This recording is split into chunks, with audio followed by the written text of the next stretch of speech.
So we are looking at the Toyota Wish 2007 model, for those that have been asking for me to review the Wish. Now, there are many different versions of the Wish, but this is the 2007 model.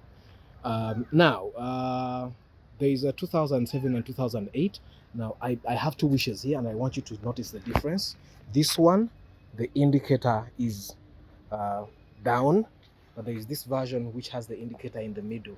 So you have to be able to make sure that there is the difference. Okay, there are different models.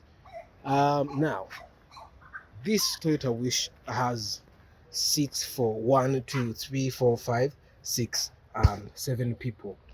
Unlike the Fielder which we reviewed last time, this one seats 7 people. Now, it has plenty of space in the boot, as you can see, but if you want more space, you can actually pull this and have the seat go forward and back to accommodate more stuff.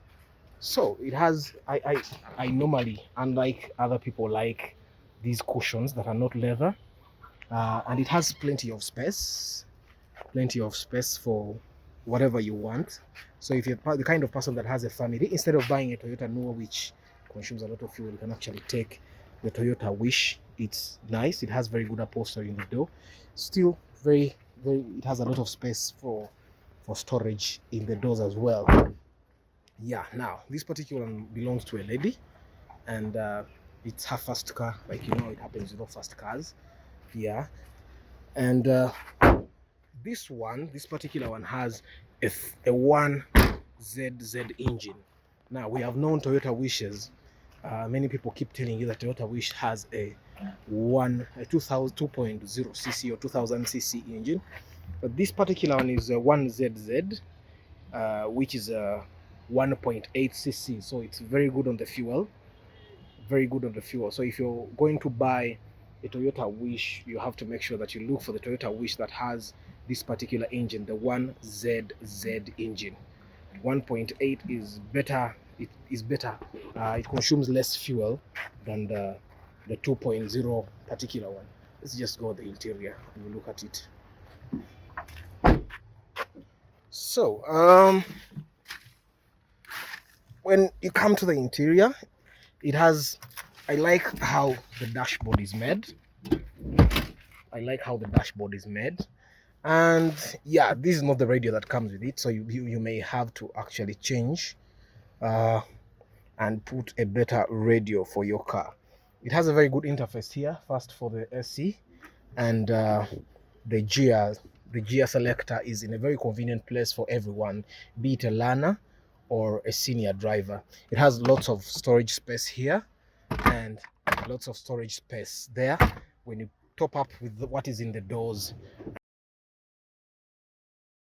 you can actually drive it in a manual. Okay, now if you start the Toyota, this car, it's in parking, as you can see. Now you turn it, it goes to drive, and you can see it's drive. Now if you want to turn it to manual, you'd actually just push it here, and then you see it's in gear number 3. You want to go to, it's 4 gears actually. It doesn't go, the Fielder we reviewed goes up to 7, this goes up to 5, and then you want to, it goes to 1, and as you can see, that's how I change. And then yeah, so basically that's how it is if you want to drive it in manual. So you can basically drive it in manual and automatic. Okay, so that's how it works. Very nice car.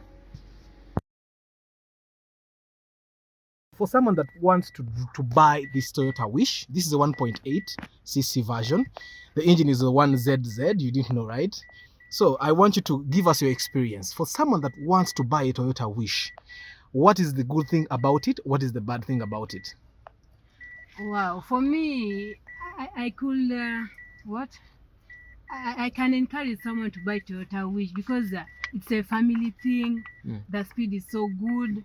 Like, it doesn't consume a lot of fuel. That is what I can say. Yeah. So on average, how much fuel do you consume and which distance do you drive? I drive this distance should I say? In a week, I can pull something like 100k to 110. No, not the price of the of fuel is so high. Yeah. But I can say like in a week I can put 120 and I go. Around, that's about 13 kilometers to and fro. That's around 26 kilometers. Okay, I'll do the math. Maintenance wise, what is the most expensive thing to maintain on a Toyota Wish? On a Toyota Wish, since I owned this car, I've never like done anything much in it. Just for daily, for weekly, monthly checkup and everything. You just know servicing the car, but you cannot service the car every day. I service it after 6 months. That I can. So you change oil and the oil filter. Oil filter. Yeah. Those are the normal things that are being done in the car. So nothing has ever broken down, like the suspension, shocks, nothing. Something that has ever broken down. I don't know its name. Which one? On the this seat? door, there is. The handle that opens. No. Check on that. This thing like this. Which one? This the. No, check something like this on that door. You will see a metal there. I don't know what. This is for those that don't know. This is a bush. Yeah, the bush broke. That is daily. Well, with every car, you would actually replace it. Yeah, so true. It's a bush for a mounting. Yeah. So that's the only thing? Yeah, because maintaining a Wish car is not that expensive because I've never used a lot. Apart from fuel, which is now costly, I've never used any amount. Are you the first person to drive it here? To drive, like, yeah, I was the first person to buy it. To drive it. So you're the first owner? Yeah, the first I think that's the advantage with getting a car, being the first hand. Yeah. On the exterior, I've seen some dents. What happened? No, those are daily things from the road. you just know the road, the border guys and everything. You just find yourself bumping into one. So is it a challenge of the Wish being long? No, not the challenge. You know, I was a first-time driver. Yes. So that had to happen because I was the first time. I was just mastering the road and everything. Yes. But with the Wish, everything is okay and perfect. So when you're servicing, how do you know that the service is due? Because you've said 6 months. I think that's quite a long time for you to say. Because I can say that because I don't just use it daily. Yes. The last time I serviced it was when I went to Kenya with it. That was in December. And you have not serviced it again? And I have not serviced it again. Just change the oil and everything when I came back. Okay. One challenge that I've seen that ladies and some first-time drivers, even men, have is that they really don't know how to calculate their service time. And this lady just said she services it every 6 months. And I find that a little to be an overstretch. 6 months is too much. So I'm going to show you how to know that it's time to service your car. Now, whenever you go to Shell to service your car or any petrol station, normally there are these service tags for Shell. A service tag for Shell looks like this. And on this service tag, they have some figures here. These are not very clear. And down, you have to make sure you look at the figure here, mileage. Now, here at mileage, they are telling you the mileage at which the car was serviced up here, and then the date when it was serviced. And then down here, there's a service station name, and then they'll also show you next service. Now, next service is what you have to pay attention to in the dashboard, okay? Now, in the dashboard, when you turn on the switch, the ignition switch, all those lights will go in there and you will see the mileage here, okay? Now, the mileage, they will tell you the mileage at which they have serviced. Let's say today, if it's today, they'll put this mileage, and then they will calculate the time that you have to service this car next.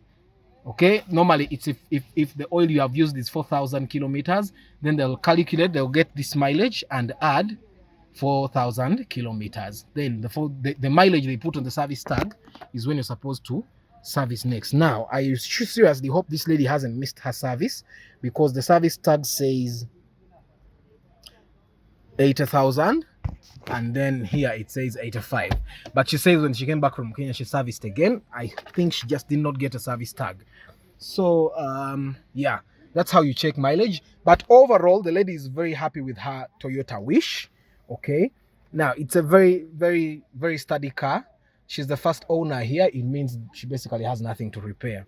So if you want to buy a Toyota Wish, now for someone that wanted me to compare the Toyota Wish to the Fielder, generally the Fielder that we reviewed was 1.8 cc engine capacity. This one is 1.8 cc. They have the same engine capacity. Now, I cannot say the same about mileage because this car has a bigger body. So the engine might be 1.8, but the engine might actually consume a little more fuel because the body is bigger. The other one has a smaller body. Now, also, this car carries more people, so the engine might have to work a little harder, so it might actually consume more fuel. So you can make the choice. This one has 7 seats, so it takes more people. That's basically the difference.